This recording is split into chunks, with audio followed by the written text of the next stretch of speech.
ವಿಶೇಷತೆ ಏನಪ್ಪ ಅಂದರೆ ಇಲ್ಲಿ ತುಂಬ ವರ್ಷಗಳಿಂದ ಮೈಯಲ್ಲಿ ಒಂದು ಹುಲ್ಕಡ್ಡಿ ಅಂತ ಆಗಿರುತ್ತೆ, ಮೈಯಲ್ಲಿ ಗಾಯ ಆಗಿರುತ್ತೆ, ಇಲ್ಲ ಸರ್ಪದೋಷ ಏನೋ ಒಂದು ಆಗಿರುತ್ತೆ. ಅದು ಏನೋ ಒಂದು ಅಂದರೆ ಈ ಮೈ ಚರ್ಮಕ್ಕೆ ಸಂಬಂಧಪಟ್ಟದ್ದು. ಈ ಥರದಕ್ಕೆ ಇಲ್ಲಿ ಔಷಧಿ ಕೊಡ್ತಾರೆ.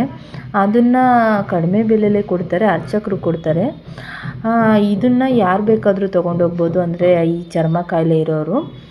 ಅಷ್ಟು ವಿಶೇಷವಾಗಿದೆ ಈ ದೇವಸ್ಥಾನ. ಹಾಗೆ ಇದು ತುಂಬ ಚೇಂಜ್ ಆಗಿತ್ತು ದೇವಸ್ಥಾನ, ಯಾಕಂದರೆ ಒಳಗಡೆ ದೇವಸ್ಥಾನ ಅಂದರೆ ಮೂಲ ದೇವಸ್ಥಾನನ ರೆಡಿ ಮಾಡ್ತಾ ಇರ್ತಾರೆ. ಸೊ ಔಟ್ಸೈಡ್ ಒಂದು ಟೆಂಪಲ್ ಇರುತ್ತೆ, ಅಲ್ಲಿ ಪೂಜೆ ಮಾಡಿಸ್ಕೊಬೇಕು.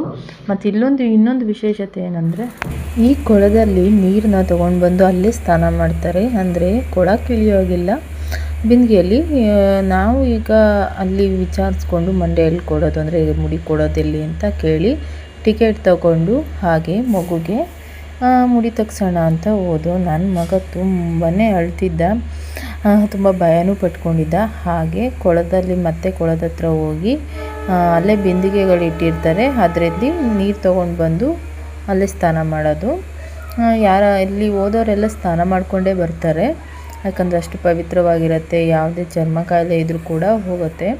ಅಲ್ಲಿಂದ ನಾವೆಲ್ಲ ಪೂಜೆ ಮುಗಿಸ್ಕೊಂಡು ನೆಕ್ಸ್ಟ್ ಅಲ್ಲಿಂದ ಸ್ವಲ್ಪ ಮುಂದೆ ಊರೊಳಗಡೆ ಬರುತ್ತೆ. ಇದು